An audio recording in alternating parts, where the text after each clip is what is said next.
The chains were not just cold, they were a final metallic kiss from the pack that had raised her. Elara felt the iron teeth bite into the raw skin of her wrists, a brutal anchor in the whirling chaos of the blizzard. The elders of the Grey Rock Pack had led her here, to the sentinel stone at the territory's bitter edge. Their faces were carved from the same unforgiving granite as the mountains around them, eyes reflecting nothing but the coming snow. "The goddess has turned her face from you, Elara." Elder Brahm's voice had been a hollow rasp, lost now to the shrieking wind. "Your barrenness is a blight, a poison in our bloodlines. For the pack to thrive, the blight must be cleansed." They called it an offering, a returning of cursed flesh to the indifferent storm. Elara, 23 winters with a womb as silent as the grave, was the price for their future fertility. The beta, Kale, had fastened the chains himself. His hands were steady, his expression blank. "The storm will be quicker than a claw to the throat," he'd muttered, not meeting his eyes. "A mercy you do not deserve." Mercy. Elara let the word freeze and shatter in her mind. She had stopped begging hours ago, when they dragged her from the communal den. What words could possibly bloom in a mouth frozen shut by betrayal? Her value had always been a calculation, a future of pups she could never provide. Now her only worth was as a sacrifice. The wind wasn't just wind, it was a living thing of ice and rage. It tore at her thin linen shift, the fabric now a stiff, frozen shroud. It ripped her dark hair across her face, strands instantly cementing to her tear-streaked cheeks with ice. She had long since lost feeling in her bare feet, rooted to the stone platform. The world had narrowed to this: the howl of the gale, the burn of the chains, and the slow, creeping numbness starting in her extremities, crawling inward towards her heart. The moon, her goddess's face, was utterly hidden, swallowed by the storm clouds. "Even you have abandoned me," she thought, the despair a heavier weight than the iron. Was I truly so flawed? Time became meaningless. A minute or an hour, both were just increments of suffering. Her wolf, a muted, sorrowful presence in her soul, had curled into a ball, waiting for the end. Elara began to pray not for rescue, but for it to be over. Let the cold take her quickly, let the darkness be kind. Then, a shift in the white void. A shadow deeper than the night, moving against the torrent of snow.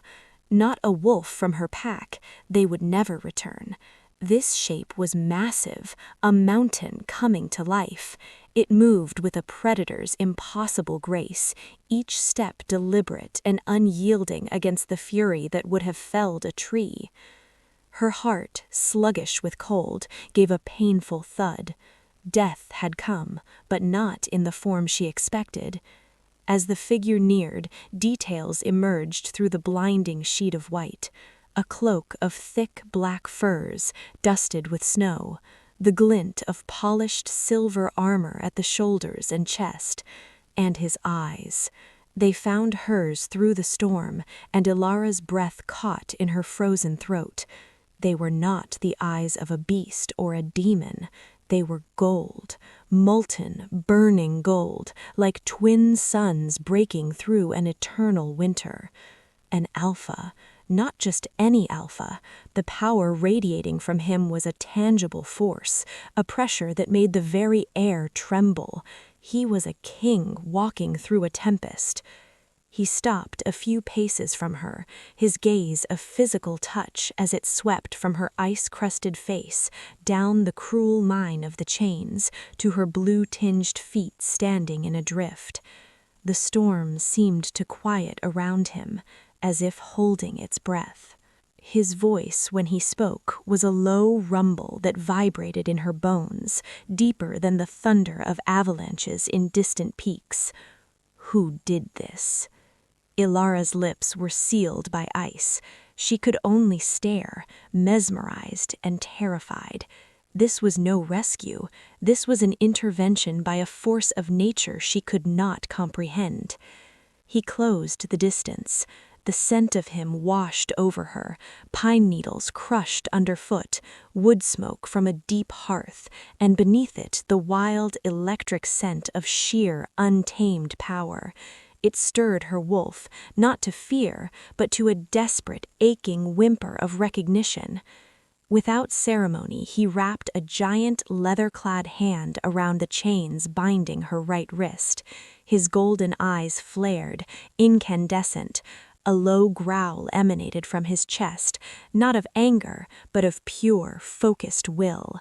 The iron groaned in protest, then shrieked as it shattered into brittle fragments. The sudden lack of support sent Elara pitching forward. The frozen ground rushed to meet her, but it never did. He caught her, his arms closing around her with astonishing gentleness. He was warmth, he was solidity, he was an impossibility in a world of ice. The heat of him seeped through her frozen shift, a brand of life against her dying skin. "You are coming with me." It was not a request, it was a decree spoken with the absolute certainty of one who has never been denied. Elara's mind spun. Why? Why would a king, a creature of such immense power, bother with a broken, barren omega left as carrion for the storm? She tried to form the question, but darkness was finally claiming her, a warm, velvety darkness that smelled of pine and smoke and safety. The last thing she knew was the steady, strong drumbeat of his heart against her ear, a rhythm that spoke of life, of survival, and a strange, fragile thought blossomed in her fading consciousness. She hadn't just been rescued, she had been found. Consciousness returned in fragments. The crackle of a fire, the impossibly soft embrace of furs, the absence of biting cold, the scent of herbs, wintergreen and healing moss, and that underlying comforting aroma of pine and smoke. Elara's eyes fluttered open. She was in a room of stone, but not the rough-hewn stone of gray rock. This was smooth, ancient, carved with intricate, faded runes. A massive fireplace dominated one wall, flames dancing in a hearth large enough to stand in. Tapestries depicting great wolves and starry skies softened the walls. She was buried under a mountain of pelts, on a bed wider than any she had ever seen. A soft sound to her right. She turned her head, a painful, stiff movement. The king sat in a high-backed chair beside the bed. He had shed his outer furs and armor, wearing only a simple dark tunic and trousers. In the firelight, he looked younger than he had in the storm, yet infinitely older in his eyes. Those golden eyes were fixed on the flames, his expression one of profound, weary contemplation. A king carrying the weight of mountains. He sensed her gaze and turned. The intensity of his focus was almost overwhelming. "You are awake." His voice was quieter now, but no less potent. "Where?" The words scraped out of her dry throat. "You are in my home, the fortress of Everwatch. You are safe." He reached for a pewter goblet on a small table and held it out. "Drink, slowly." Elara pushed herself up on trembling arms. Every muscle ached. Her wrists were neatly bandaged with clean linen. She took the goblet. The water inside was cool and sweet. She drank, watching him over the rim. He waited with a patience that felt unnatural for an alpha of his stature. "You are the Alpha King," she whispered, stating the undeniable. "Matthias of the Northern Reaches." A slight nod. "I am." "Why?" The question burst from her, raw and desperate. "Why did you save me? They left me to die. They were right to. I am nothing." The old ingrained shame coded the words. Matthias studied her, his gaze piercing. "For 3 years," he began, his voice dropping, "I have walked the borders of my kingdom. 3 years since my Luna, Elara, since my mate, Lyra, brought my son into the world. The pup lived only hours." He looked back into the fire, his jaw tight. "They say a king must be strong, that he must move on, that the kingdom needs an heir. They do not understand that when your heart is buried, moving is an agony. The throne felt like a tomb. So I walked. I listened to the wind. I prayed to the goddess for a sign, any sign that the world still held something other than loss and duty." He turned his golden eyes back to Elara, and in them Elara saw a reflection of her own desolation. "Last night, the pull was different. Not a thought, but a knowing, a tug on a thread I did not know was tied to me. It led to that stone, to you." He leaned forward, elbows on his knees. "You ask why I saved you. I do not have a political answer. I only know that when I saw you there, it felt like answering a question I have been screaming into the silence for a very long time." Elara was stunned into silence. The mighty alphaking, the legend whispered about in packs, was a grieving soul, as shattered in his own way as she was in hers. "What is your name?" he asked. "Elara, of the Grey Rock Pack, though I suppose I am of nowhere now." "You are of Everwatch if you wish to be." The offer was staggering. "I offer you sanctuary, a place, no chains, no judgment for what you cannot do. Stay, heal, regain your strength, and when you are whole, if you wish to leave, I will provide you with the means to go anywhere you desire." Tears, hot and sudden, spilled down her cheeks. This was not pity, it was a lifeline thrown by someone who recognized another drowning soul. "You would do this for me?" "I would do this for both of us, because sometimes mercy is the only grace left when the world has run out of justice, and because I suspect the goddess sent you to remind me of that very fact." Just then, the door opened, and an older she-wolf with kind eyes and silver-streaked hair entered, carrying a tray. It was followed by the scent of broth and herbs. "Ah, you're awake, child," the woman said, her voice warm. "I'm Barren, the healer. Let's get some proper food into you, your skin and bone." As Barren fussed over her, Elara's mind reeled. Sanctuary, a king's protection, a reason, however fragile, to keep breathing. She glanced at Matthias, who had stood and was looking out a narrow window at the still falling snow. She was no longer Elara of Grey Rock Pack, the Barren offering. She was Elara of Everwatch, a guest of the king. The chains were gone. But as she looked at the strong, lonely silhouette of the man who had saved her, she wondered if they had both just stepped into a gilded, unbreakable cage of a different kind. The storm outside had passed. The storms within, she feared, were just beginning.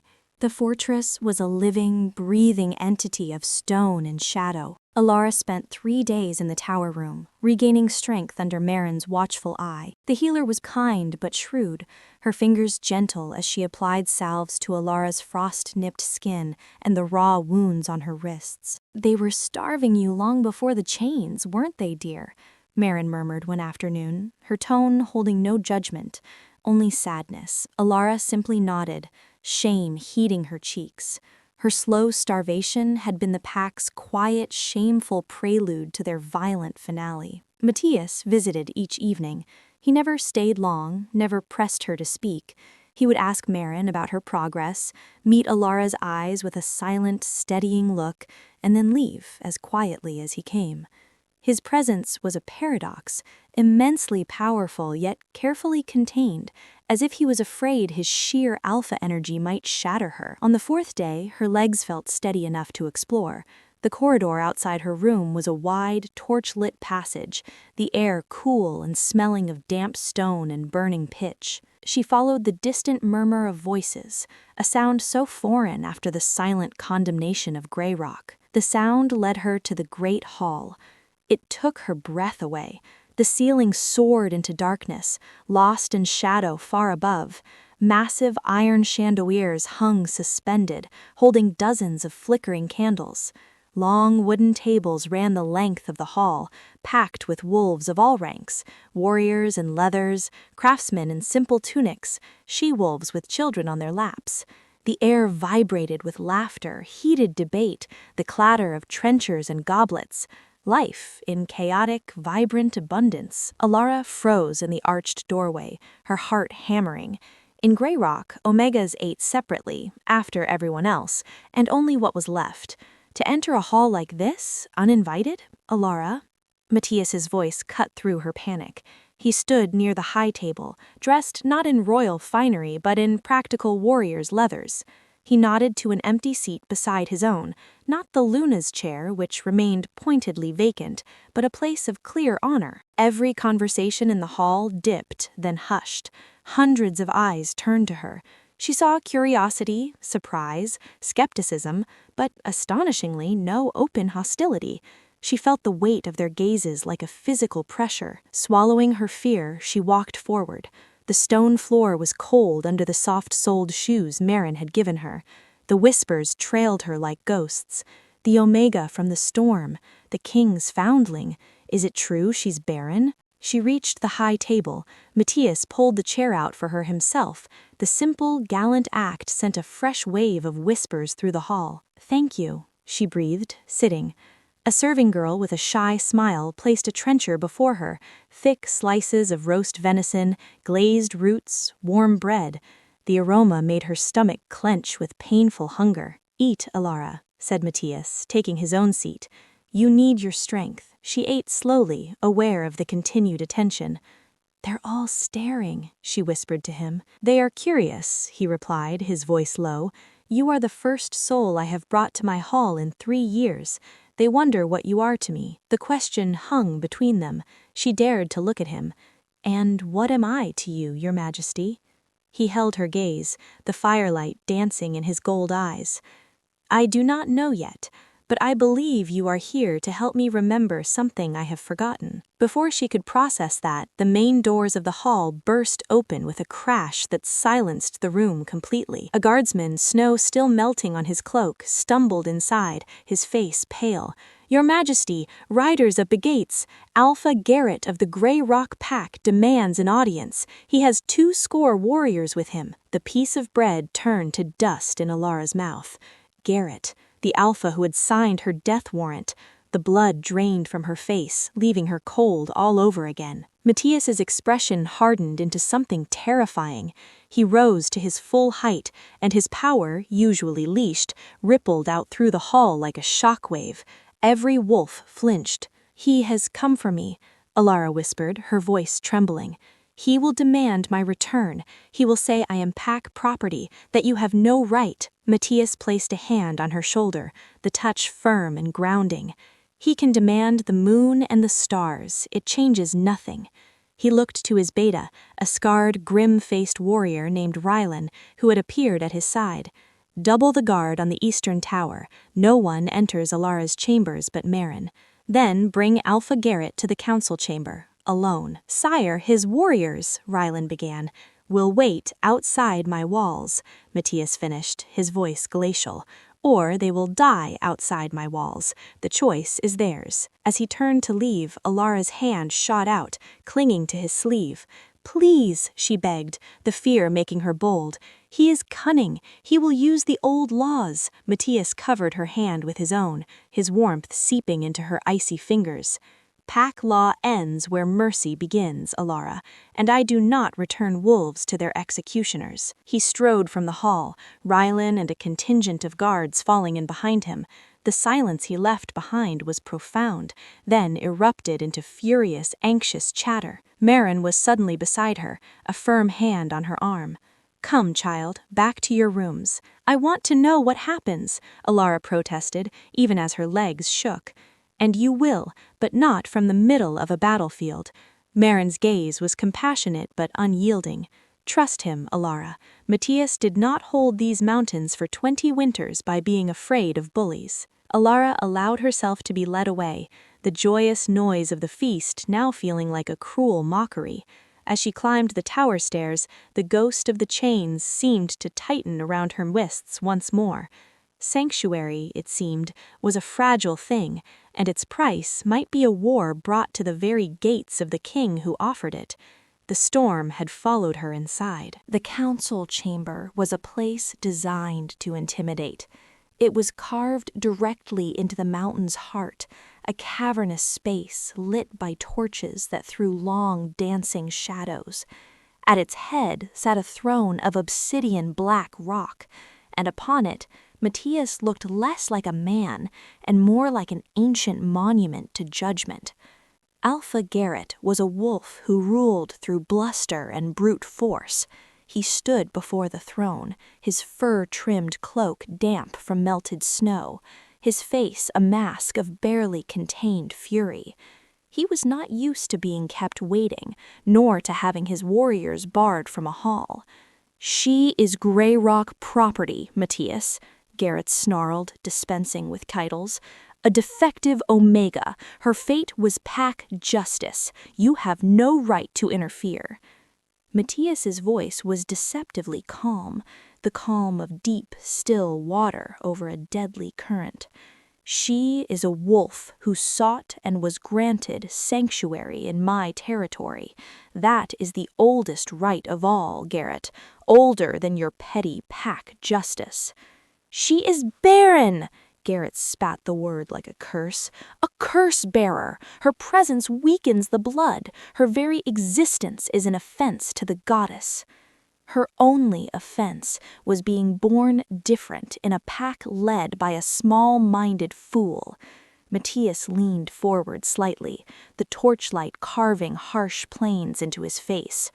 "You chained a she-wolf to die in a blizzard because her truth made your leadership look weak. That is not justice. That is cowardice wearing a crown of thorns." Garrett's eyes flashed with rage. He took a step forward.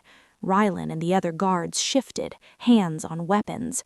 "You dare? You who let your own precious Luna die wailing on a childbed? You understand nothing of a pack's needs." The temperature in the chamber seemed to drop 20 degrees. A deadly silence fell. Matthias rose from his throne.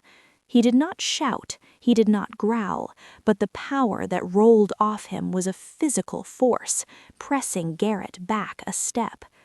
"My mate," he said, each word a chip of ice, "died a warrior's death, bringing life into this world. You tried to murder a young woman for failing to do the same. We are not the same, and if you speak her name again to score a point, you will learn the difference between grief and cowardice with my claws at your throat." The raw, venomous truth in the words finally punctured Garrett's bluster. He paled, realizing he had crossed a line from which there was no diplomatic return. He was in the heart of a stronger Alpha's territory, utterly outmatched. "What do you want?" Garrett ground out, defeat sour in his voice. "I want you to leave my kingdom. You will return to Grey Rock, and you will forget Elara exists. You will tell your pack the storm took its offering. In return, I will not bring your innovative justice before the Council of Alphas. If she is worthless, as you claim, then you have lost nothing." Garrett's jaw worked. He was trapped, and he knew it. "If she returns of her own will, she won't." "You can't know that." "I know that a wolf who has felt true kindness rarely chooses to return to the knife." Matthias sat back down, the dismissal clear. "Go home, Garrett. Tend to the pack you have not yet managed to destroy, and pray the goddess is more forgiving of fools than I am." Humiliated and seething, Garrett spun on his heel and stormed from the chamber, his footsteps echoing in the tense silence. Matthias did not move until the heavy doors thudded shut. Then he let out a long, controlled breath, the terrifying alpha aura receding. He looked suddenly weary. "He will be back," Rylan stated, coming to stand beside the throne. "Perhaps," Matthias conceded, "but not soon, and not without a plan that gives him an advantage he does not currently possess." He rubbed a hand over his face. "How is she?" "Frightened, trying not to show it. Marin is with her." "Good." Matthias stood. "Have her brought to the library, Rylan. It is time for truths." In the tower, Elara paced like a caged animal. Every creak of the fortress, every distant shout made her jump. Marin sat by the fire, mending a tunic with steady hands, a picture of forced calm. When a guard came and announced the king requested her presence in the library, Elara's heart leapt into her throat. The verdict. The library was a stark contrast to the council chamber. It was a sanctuary of another kind, all dark wood, towering shelves groaning with books and scrolls, and the rich, comforting scents of leather, parchment, and a crackling fire. Matthias stood before the hearth, his back to her as she entered. "He's gone," Matthias said without turning, "and he will not trouble you again, not for a long while." Relief, so potent it made her knees weak, flooded Elara. She sank into the chair he gestured toward. "Thank you," she breathed. "Do not thank me yet." Matthias turned. He took the chair opposite her, keeping a respectful distance. "Garrett was a symptom, Elara, not the disease. The disease is the secret you carry, the one that truly made you dangerous to them." Elara went very still. "I have no secrets. My flaw was plain to see for all." "I am not talking about your womb," his golden eyes held hers, seeing too much.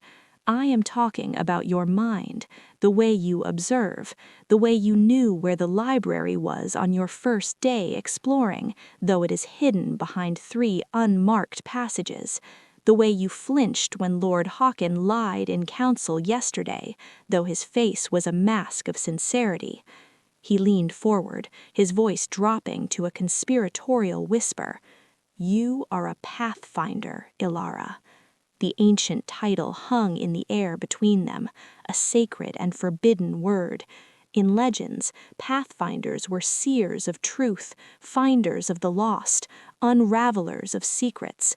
They were revered and feared, often killed young by those who had something to hide. Elara's carefully constructed walls crumbled. A tear traced a path down her cheek. "Since I was a child," the words were a painful release. "I knew the head hunter was stealing from the meat stores before the shortages began. I knew my mother's cough was the black lung months before the healers smelled it. I knew my best friend's mate was beating her in private, though she wore long sleeves and smiles." She looked at him, her eyes full of a lifetime of haunted knowledge. "Knowing doesn't help, it only makes you a target." "Or," Matthias said softly, "it makes you invaluable to those who value truth over comfort." He held her gaze. "This kingdom is vast. Lies fester in its shadows like rot in a tree. I need a Pathfinder, Elara. I need a seeker for my court, not as an omega, not as a vessel for pups, but as you, for your gift. You would have protection, purpose, true power." "Why?" she whispered, the question a broken thing. "Why would you trust me with this? Why offer me this after everything?" Matthias's smile was faint, sad. "Because 3 nights ago I stood on a ridge and asked the goddess for a sign that my path was not endless darkness. I asked for a reason to stop walking and start ruling again." He gestured to her, to the room, to the truth laid bare between them. "He sent me a blizzard and a chained wolf who sees what others wish to hide. I would be a fool not to listen." Elara stared into the fire, at the future he was offering her. It was terrifying. It was magnificent. It was a purpose. She was no longer Barren Elara. She was Elara, the Pathfinder. She looked back at the grieving king, who saw her not as broken, but as essential. "What would my first task be, Your Majesty?" The ghost of a true smile touched Matthias's lips. "I think, Elara, you can start by calling me Matthias." The chain of one destiny had shattered in the snow. The first link of another was forged here, in the firelight of a library, in the meeting of a king's need and a seer's truth. The game had just changed, and neither of them knew the rules. The fortress transformed around Elara. No longer a passive guest, she was now the king's seeker. Matthias did not make the appointment a quiet one. At the next dawn council, he gestured for her to take a seat at his right hand, a carved chair that had sat empty since Lyra's death. The gathered lords and warriors stared. Their distrust was a thick fog in the room. Elara kept her head high, her new role a cloak of borrowed courage. The first dispute was a border skirmish. Lord Torvin, a wolf with a beak-like nose and cold eyes, claimed the neighboring Riverwind pack had crossed into his timberlands, stealing game and felling trees. As he spoke, smooth and indignant, a wrongness began to prickle at Elara's senses. His words were polished stones, but underneath them she felt the slippery texture of a lie. It wasn't a clear vision, but a knowing, a dissonance that grated against her soul. When he finished, Matthias turned to her. "Seeker Elara, what do you see?" All eyes burned into her. She took a steadying breath, focusing on the discordant feeling around Lord Torvin. "His words are false," she said, her voice clear in the stunned silence. "The truth sits differently. There is a greed underneath, not a grievance. He wants their land. He provoked the conflict to create a reason to take it." Torvin erupted. "Lies! The word of a barren stray against a sworn lord?" Matthias raised a hand. The room froze. "Elara," he prompted, his gaze unwavering. She looked directly at Torvin, and this time the vision came sharper. She saw him in a secret meeting, his hands tracing a map, pointing to the Riverwind's fertile valley. She heard his whispered words, "A few poached deer, a felled tree on their side of the line, they'll retaliate, then we have our cause." "He planned it," Elara stated, the certainty solid in her gut. "He ordered his own men to poach from his side, to make it look like Riverwind aggression. He wants the valley for its ore deposits. He's been secretly surveying them for months." The color drained from Torvin's face, confirming the truth before he could utter another denial. The chamber exploded into uproar. Matthias's verdict was swift and merciless. Lord Torvin was stripped of his borderlands, which were granted to the Riverwind pack as compensation. He was left with his title and his shame. Word spread through Everwatch like wildfire. The king's Pathfinder could smell a lie. She could see hidden truths. Fear and curiosity now mingled in the glances thrown her way. She was no longer just the storm-born Omega. She was a power in her own right. But the gift was a double-edged sword. That night, her sleep was invaded not by memories of chains, but by fragments of other people's secrets. She woke gasping, the taste of poisoned wine on her tongue, the sound of a child's sobs in her ears, visions without context, truths without homes. The toll was physical.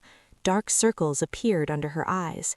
Her appetite, just returning, faded again. Matthias found her one evening in the library, not reading, but simply staring into the fire, her face pale. "The visions are coming unbidden," she confessed before he could ask. "A merchant adulterating his goods, a guard taking bribes, a child in the southern village who will fall through the river ice if she goes skating next moon. It's a flood, Matthias. I can't stop it." He knelt beside her chair, his presence a solid anchor. "You are not a vessel to be filled with the world's pain, Elara. You must learn to be a gatekeeper, to choose what enters." "How?" The word was a plea. "We will find a way," he promised, "together." He began to shield her, taking on the burden of her role. He had her report only the most critical, actionable visions. He assigned Rylan to quietly investigate the merchant, to reassign the guard. He sent a rider to the southern village with a warning about thinning ice. He was building a dam against her flood, and with each shared secret, each protected truth, the invisible thread between them grew stronger. It was no longer just king and seeker, savior and saved. It was a partnership, fragile and new.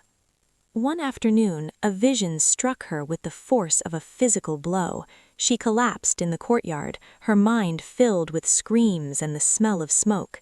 She saw the western border watchtower engulfed in flames, saw shadowy figures with foreign sigils cutting down Matthias's guards.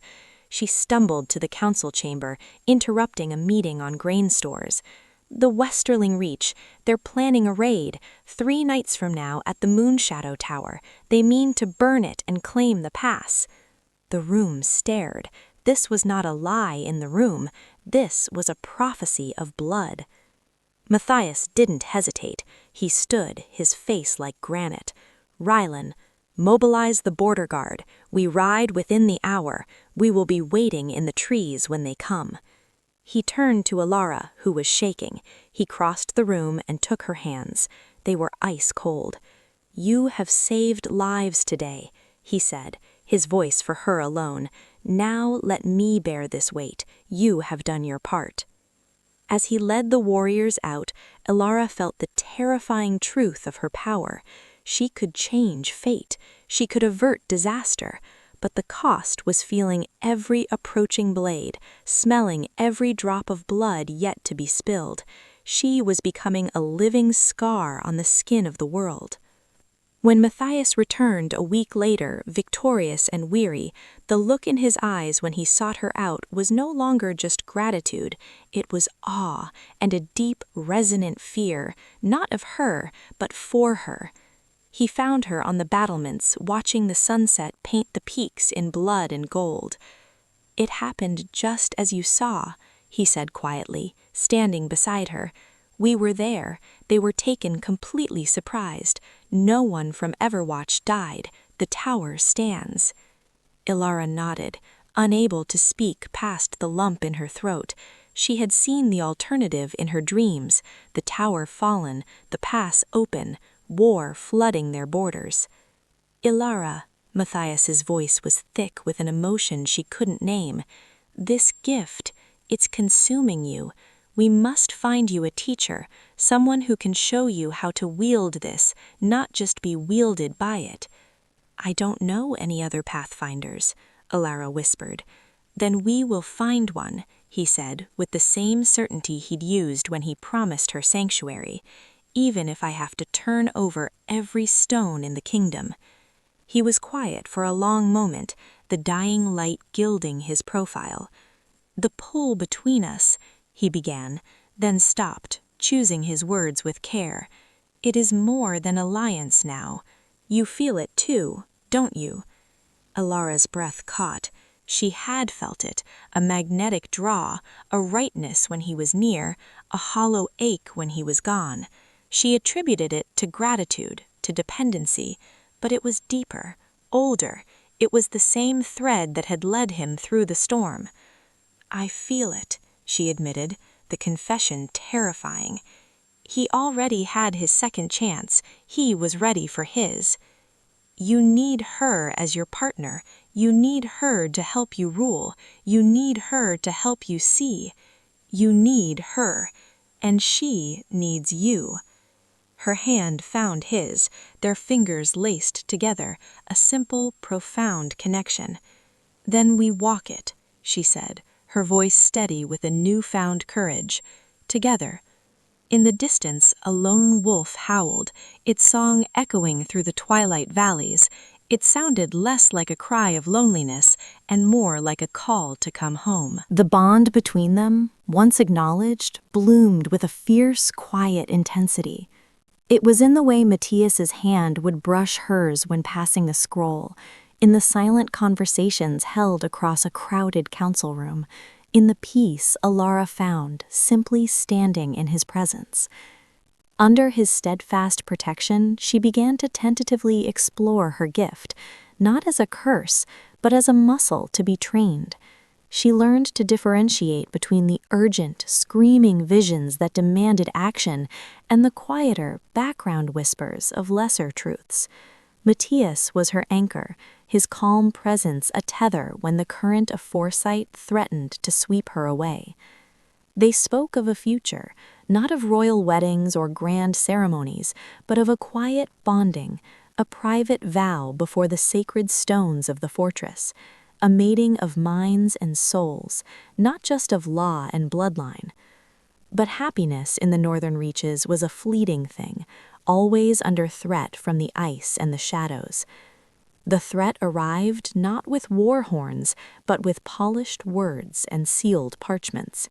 An emissary from the Silverhold kingdom far to the west was granted audience. The man, Lord Barren, was all silken courtesy and sharp eyes. "King Matthias," Barren began after the formalities, "rumors of your newfound stability have reached my king. He is pleased. A strong north is a benefit to all. However, he is concerned about the recent adjustment in territory on your eastern border." He meant the dissolution of Greyrock's claim after Garrett's disgrace. Matthias had placed a loyal, fair-minded beta in charge of the region, integrating it more fully into his kingdom. "It was an internal matter, resolved justly," Matthias said, his voice neutral. "Of course," Barren smiled, but it didn't reach his eyes. "Yet borders shifting without the consensus of neighboring kingdoms can be seen as expansionist. My king proposes a treaty, a formal recognition of the new border, a trade agreement for Silverhold steel, and a gesture of good faith." Matthias leaned back, sensing the trap. "What gesture?" "A fostering," Barren said smoothly. "Your remarkable seeker, the Pathfinder. Allow her to reside at the Silverhold court for a period of, say, 1 year. Her insights would be invaluable, and her presence would be the living seal upon our treaty, a guarantee of your peaceful intentions." The air in the chamber turned to ice. Elara, seated at Matthias's right, felt a chill that had nothing to do with the stone walls. This was not a request. It was a politely worded demand for a hostage. Matthias's expression was unreadable, but Elara, through their growing bond, felt the volcanic rage simmering beneath the surface. "I cannot make this choice," he admitted, the mighty king brought low. "To send you into the viper's nest of Silverhold is unthinkable.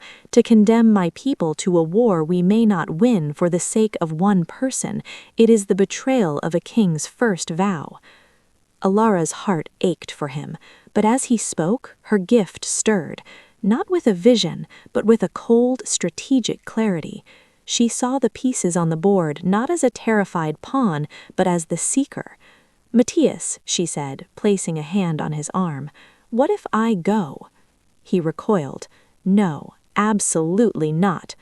"Listen, if I go as an unwilling hostage, I will be a prisoner in a gilded cage, watched every moment. But if I agree to go willingly, as a diplomatic envoy, I will have privileges, access. I will be in the very heart of Silverhold. I can be your eyes and ears. I can learn their true weaknesses, their plans. I can find the cracks in their foundation." "It is too dangerous," he protested, but she saw the flicker of the strategist in his eyes, warring with the mate.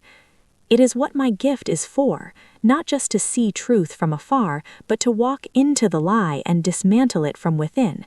You need intelligence to avoid this war, or to win it if it comes. I can get it for you." He stared at her, seeing not the fragile Omega he had carried from the storm, but the formidable, brave woman she had become, the woman he loved. "How would you get word to me?" he asked, the question a capitulation. She had already thought of it. "The mate bond, it's growing stronger. I've been reading the old scrolls in the library. With focus, with strong emotion, I believe we can send visions across distance, dreams. I can show you what I see." The plan was born in desperation, a wild, fragile thread of hope. They spent the next few days in frantic preparation. Matthias taught her basic codes, hidden meanings in seemingly innocent phrases. Barren gave her vials of common herbs that, combined in certain ways, could induce sleep or mimic illness. The day of departure arrived under a leaden sky.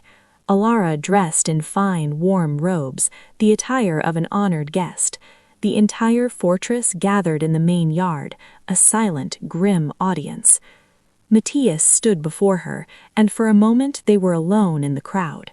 He cupped her face, his thumb stroking her cheek. "3 moons," he whispered, his voice raw. "If I do not hear from you in 3 moons, I will come, and I will tear down Silverhold stone by stone to find you."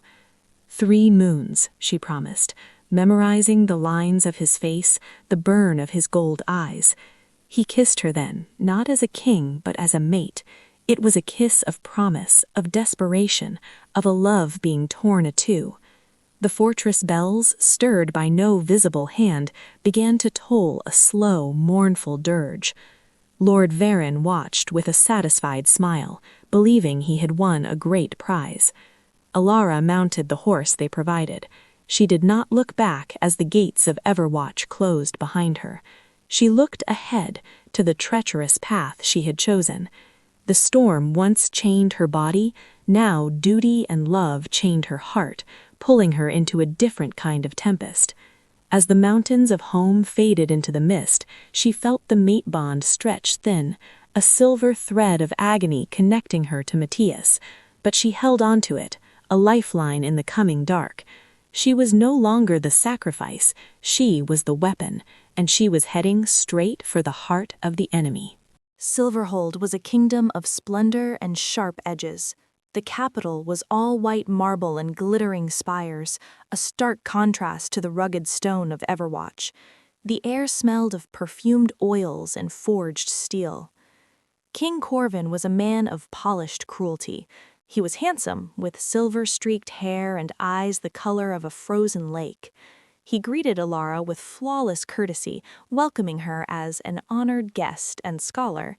His court was a beautiful, deadly garden, nobles in silks hiding daggers of ambition, laughter masking whispers of poison. Elara played her part perfectly, the modest, slightly overwhelmed Omega from the wild north, grateful for the king's hospitality, eager to share her simple insights. She offered minor truths, pointing out a dishonest tradesman in the market, sensing a hidden jealousy between 2 courtiers. Enough to prove her value, not enough to reveal her full power. Her true work began at night. Alone in her room, she would close her eyes and focus on the silver thread in her soul, the bond with Matthias. She would pour her memories of the day into it, images of King Corvin speaking with his generals, maps with troop movements, the arrogant face of his warmongering heir, Prince Tavion. She sent it all down the bond, a river of intelligence wrapped in emotion, her fear, her loneliness, her determination. She didn't know if it reached him, but the act itself was a prayer. Days turned to weeks. She identified Corvin's key weakness, not his son, but his daughter, Princess Lyra. The girl, named by cruel coincidence after Matthias's lost mate, was gentle and scholarly.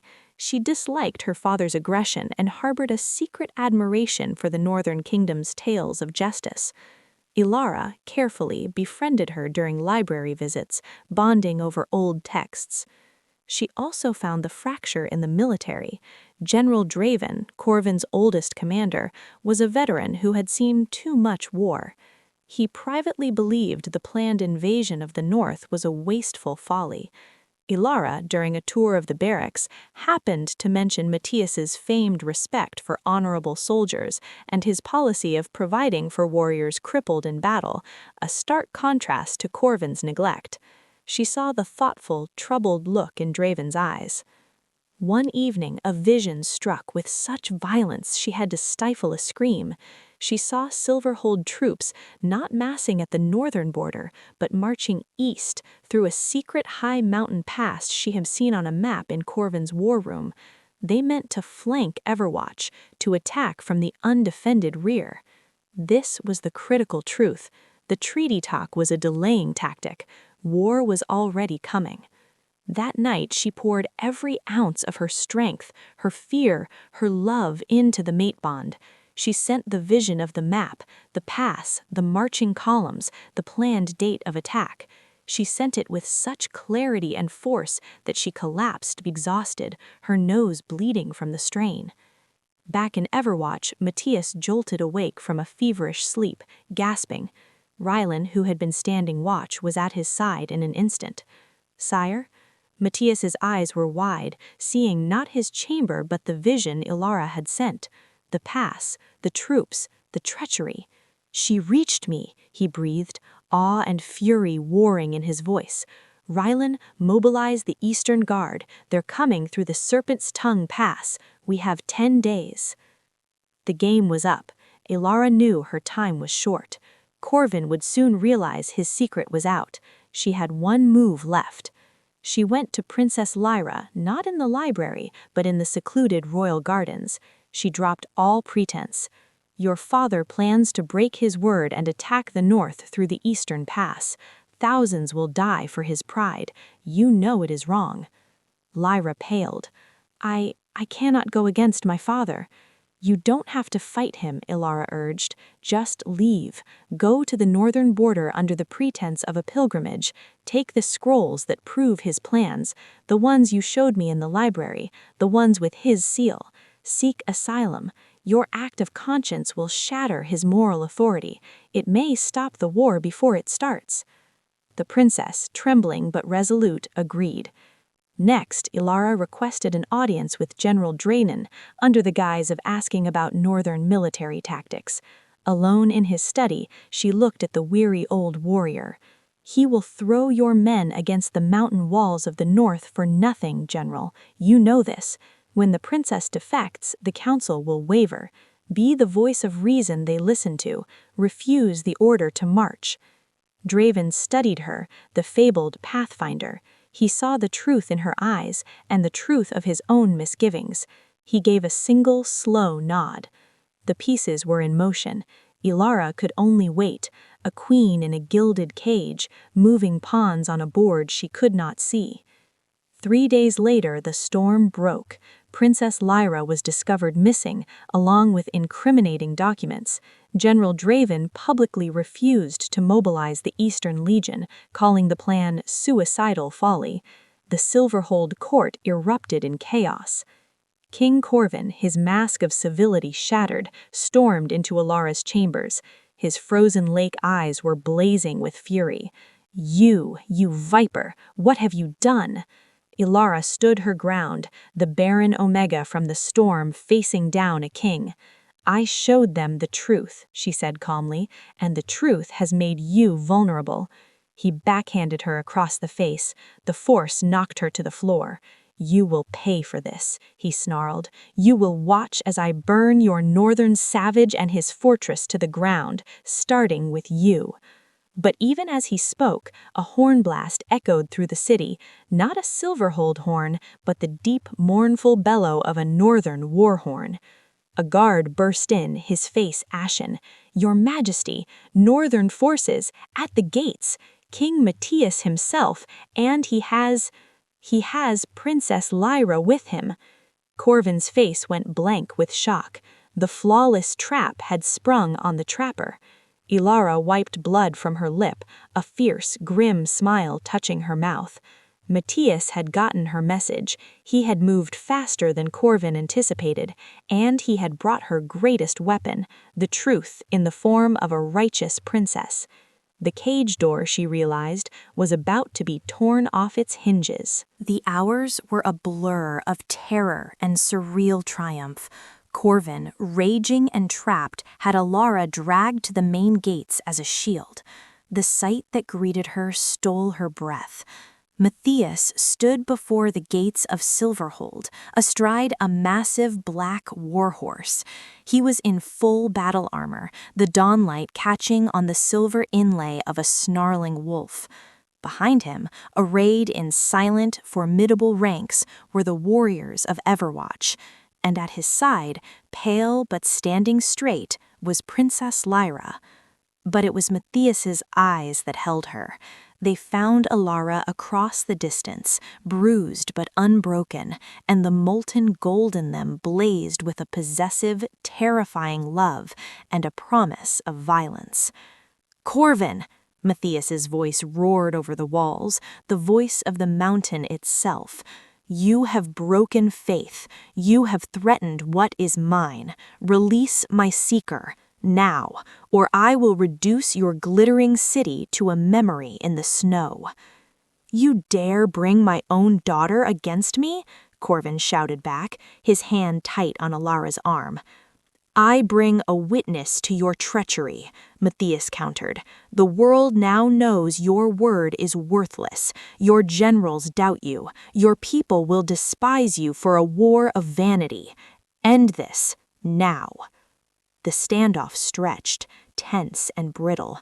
Elara could feel Corvin's calculation, his fury warring with the cold realization that he had lost.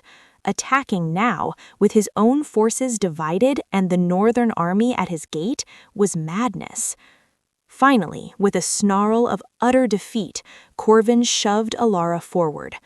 "Take your cursed witch, but this is not over, Matthias."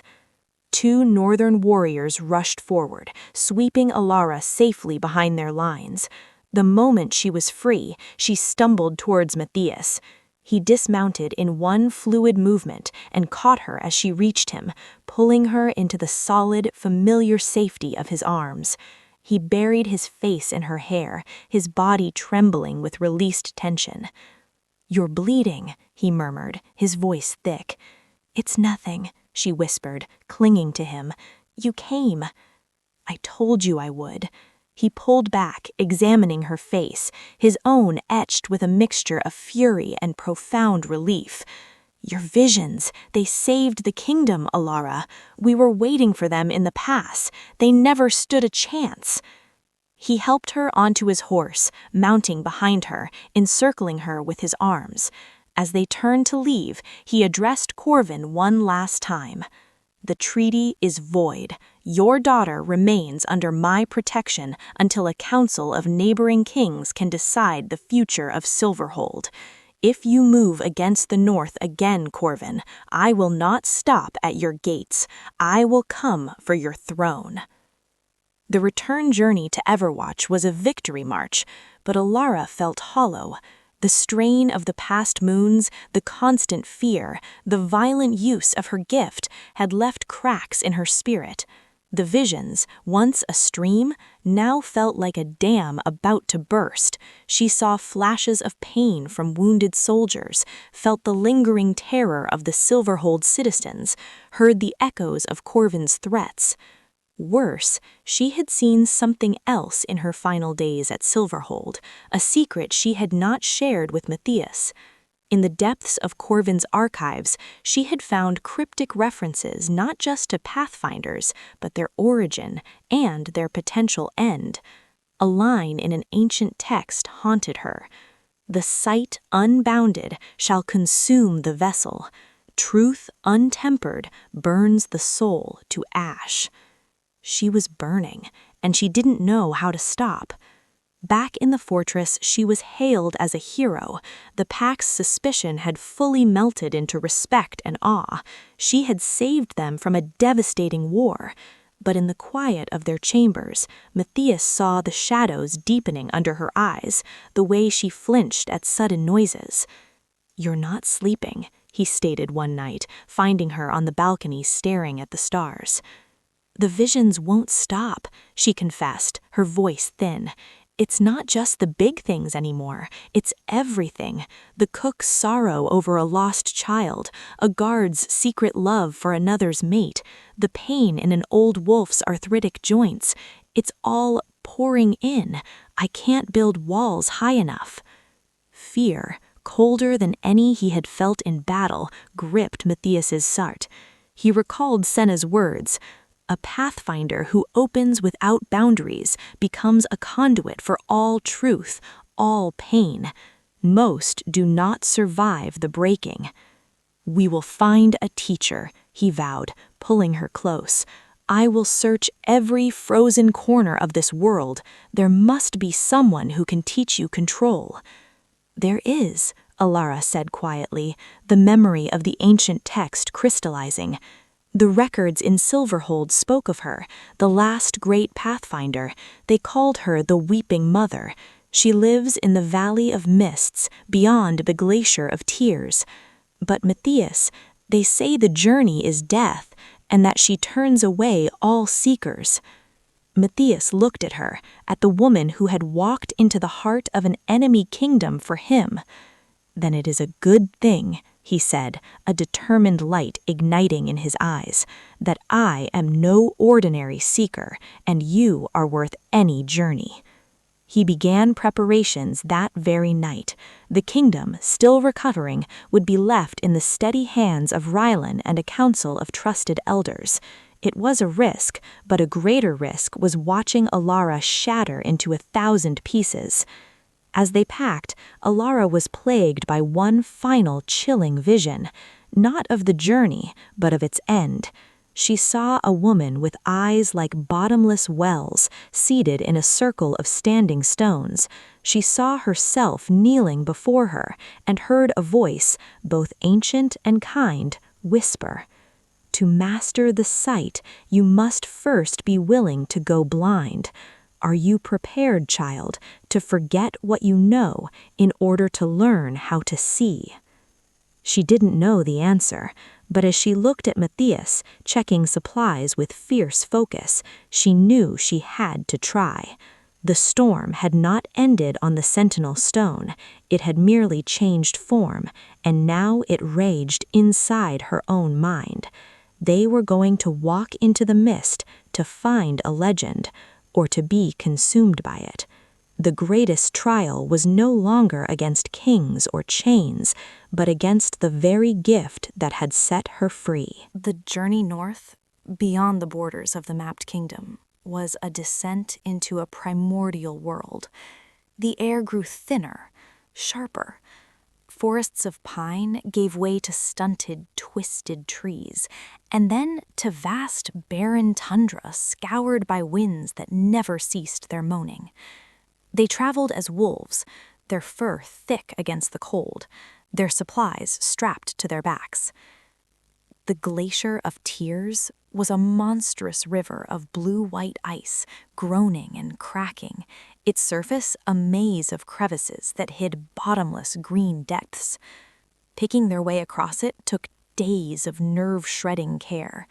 Elara's visions here were not of the future, but of the past, echoes of ancient travelers who had fallen, their final moments of terror trapped in the ice.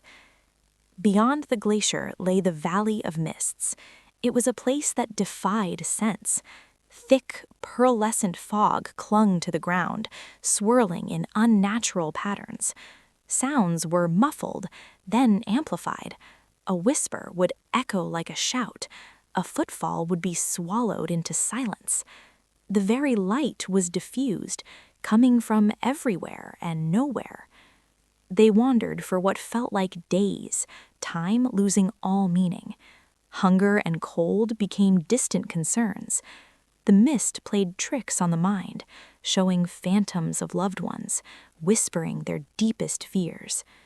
Matthias stayed close, a solid, warm presence beside her, his low growls the only thing anchoring her to reality. Just as despair began to take root, the mists parted. They stood in a circular clearing, the ground covered in soft, gray moss. In the center stood a ring of ancient, rune-covered stones, and within the ring sat a woman. The weeping mother was not old in the way Barren was old.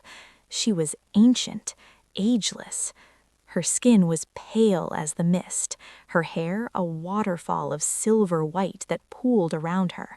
She wore simple robes of undyed wool, and her eyes, when she opened them and looked at Elara, it was like falling into twin pools of liquid starlight and bottomless sorrow. They were eyes that had seen the birth and death of epochs. "You have come far, Pathfinder." The woman's voice was like wind through pine needles, gentle and immense. "And you have brought your anchor, wise." Her gaze shifted to Matthias. "King of stones, your love is a bright flame in the gray. It will be needed." Matthias bowed his head, a gesture of deep respect. "We seek your wisdom, elder. My mate, the sight is consuming her." The weeping mother, who asked them to call her Althea, nodded slowly. "The gift is not a window, child. It is a door. You have flung it open and left it so, allowing the blizzard of the world's truth to roar through your soul. You must learn to be the keeper of the door, to open it a crack, to peer through, and to close it against the storm." For the next week, Althea began Elara's instruction. It was not about seeing more, but about seeing less. It was an agony of restraint. She taught Elara to visualize her mind as a vast, calm lake. Each truth was a pebble. She must choose which pebble to drop and watch the ripples, not be submerged by a landslide. The exercises were excruciating. To feel a vision rising and consciously push it down, to focus on the scent of moss, the feel of stone, the sound of Matthias's breathing, to the exclusion of the psychic scream of the world. She failed over and over, collapsing with migraines, nosebleeds, and waves of nausea. Matthias was her constant support, wiping her brow, holding her through the tremors, his silent strength a bulwark against her fragmentation. One evening, Althea called them both to the stone circle. "The foundation is laid. Now comes the true test, the breaking and the binding." She explained. To truly control the sight, Elara had to willingly experience its total absence. She had to enter a trance within the stones, where Althea would temporarily sever her connection to the gift. In that void of truth, she would have to find her core self, the Elara that existed before and beyond the visions. Then, and only then, could the gift be rebound to her will, as a tool, not a master. "It is dangerous," Althea warned, her starlit eyes grave. "Some lose themselves in the silence forever. Some cannot bear the reunion and go mad. And you, King, you must be her tether to this world. You must hold her hand and call her back, not with your voice, but with the bond between your souls. If that bond falters, she is lost." Matthias's face was pale but set. "I will not falter." Elara was terrified. The gift was a torment, but it was also her. Who was she without it? The barren Omega? The king's meat? Could she exist without the defining power that had saved her and doomed her? She looked at Matthias, at the absolute faith in his eyes. She had walked into an enemy court for him. She could walk into this void. She lay in the center of the stones. Althea placed cool hands on her temples. Matthias knelt beside her, gripping her hand tightly. The world of visions dissolved. It was not peace. It was nothing. A screaming, absolute silence. A blindness deeper than closed eyes. The absence of the constant hum of truth was itself a terrifying truth. She was adrift in a gray vacuum. She could not feel her body. She could not feel the hand in hers. Who am I? The question echoed in the void. She was not the sight. She was not the barren one. She was not the mate. She was a soul stripped bare. Memories floated, unbidden. The taste of her mother's stew, the feel of sun on her fur as a pup, the crushing weight of the chains, the warmth of Matthias's arms, the fierce joy of uncovering a lie to protect the innocent, the love that had grown in the cracks of her broken heart. She was Elara. She was resilience. She was compassion. She was love. She was choice. In the void, she found a small, steady light. It was herself. And then she felt it, a distant golden warmth, a thread of fire in the gray. It was faint, but it pulsed with a familiar rhythm. Matthias, his soul calling to hers through the bond, a lighthouse in the featureless sea. She focused on that warmth, that pulse. She followed the thread, biting through the numbness. With a gasp that tore at her lungs, she slammed back into her body. The world rushed in, the cold moss, the mist, the stones, Althea's serene face, and Matthias, his golden eyes wide with fear and hope, tears tracking through the grime on his cheeks. He was still holding her hand, his grip bone-crushing. She could still feel the world's truths, but they were distant now, like voices in another room. She could sense them, but they no longer drowned her. She had a door, and she held the key. "It is done," Althea said, a true smile touching her ancient face for the first time. "You are no longer a vessel. You are a Pathfinder." Exhausted but whole, Elara turned her head to Matthias. "I heard you, in the nothing. I heard your heart calling me home." He leaned down, pressing his forehead to hers, a sob of relief shaking his broad frame. The storm inside her was finally, blessedly, calm. The return to Everwatch was a homecoming in triumph, but the kingdom they returned to was subtly changed. Word of their journey, of Elara's trial and transformation, had spread like mystic fire. She was no longer just the seeker or the king's mate. She was Elara, who had faced the weeping mother and returned whole, a living legend. The peace forged with Silverhold held, fragile but true. Princess Lyra, having found her courage, returned to her kingdom under the protection of the neighboring king's council, which now curbed her father's power. General Draven became her chief advisor, and a new, cautious era began. In the quiet aftermath, Matthias and Elara stood once more on the battlements of Everwatch, but now the air between them was clear, the future no longer a shrouded path. "Althea said something else to me," Elara said softly, leaning into his side. "Before we left, she said the sight showed her a thread of gold woven through the future of the North, a new kind of rule." Matthias looked at her, waiting. "She said the age of rule by claw and fang alone is ending, that the next strength will be in the union of power and truth, of the shield and the sight." Elara turned to face him. "She saw a coronation, Matthias, not just of a king, but of a queen who sees not just borders, but hearts." Matthias's breath caught. He had offered her partnership, love, a place by his side, but he had never dared to formally offer her the crown, the title of Luna, fearing it would be a cage or a burden she never wanted.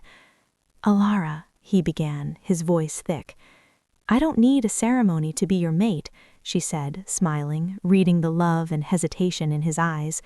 "That was decided on a stone in a blizzard and forged in a Silverhold prison. But our people, they need a symbol. They need to see that strength can be merciful, that power can be wise, that a flaw can be the kingdom's greatest gift." She took his hands. "I want to stand beside you, not just in our chambers, but before the pack, as your equal, as your Luna." The joy that erupted in Matthias's chest was a sunrise after the long winter. He pulled her into a kiss that held 3 years of grief, a season of fear, and a lifetime of promise. The coronation was held at the summer solstice, under the endless twilight sun. The entire kingdom gathered in the stone circle within the fortress, the very heart of their power. Elara wore a gown of deep forest green, embroidered with silver threads and patterns of intertwining vines and wolves. On her brow they placed a circlet of moonlight white silver, set with a single clear gem that caught the light like a tear. Matthias's crown was the ancient one of black iron and rough diamonds, but as the High Elder spoke the rites, he took Elara's crown and linked it with his own, a clever clasp joining them into a single interlocked symbol. Behold your rulers, Matthias, the Stone King, and Elara, the Truth Queen. May their union be our strength, may her sight be our guide, may his strength be our shield. The howl that rose from thousands of wolf throats was not just acceptance, it was a jubilant, deafening roar of hope. That night, in the quiet of their tower, the joined crowns resting on a stand, Elara looked out at the star-dusted peaks. She felt the gentle hum of the world's truths, a melody she could now listen to or ignore as she chose. She felt the steady, golden warmth of the mate bond, no longer a thread, but a fused, unbreakable cable. "I never saw this," she murmured as Matthias's arms came around her from behind. "When I was chained to that stone, I saw nothing but the end of everything." Matthias rested his chin on her head. "What do you see now?" She turned in his arms, looking up at the man who was her king, her mate, her anchor. She saw the love in his eyes, the peace in his soul, the strong future they would build together. "I see a beginning," Elara said, and it was the truest thing she had ever known. Far below, in the fortress depths, a young Omega girl, one whose first bleeding had just come, and with it the terrifying, unbidden knowledge of her friend's father's betrayal, trembled in a dark corner. She was afraid of her own mind, afraid of being cast out, afraid of the chains. A gentle hand touched her shoulder. It was Marin, the healer, her eyes kind. "Do not be afraid, child. Come with me. Our queen has been expecting you. She has started a new school, you see, for those who see the world a little too clearly. She says it's not a curse. She says it's a gift, and she can teach you how to bear it." The girl looked up, hope kindling like the first star in the twilight sky. The Barren Omega was now the Truth Queen, and her story, which began in chains and a storm, had become a legend that would change the world, one seen truth, one act of mercy at a time. The storm was over. The dawn had come, and it was breathtaking.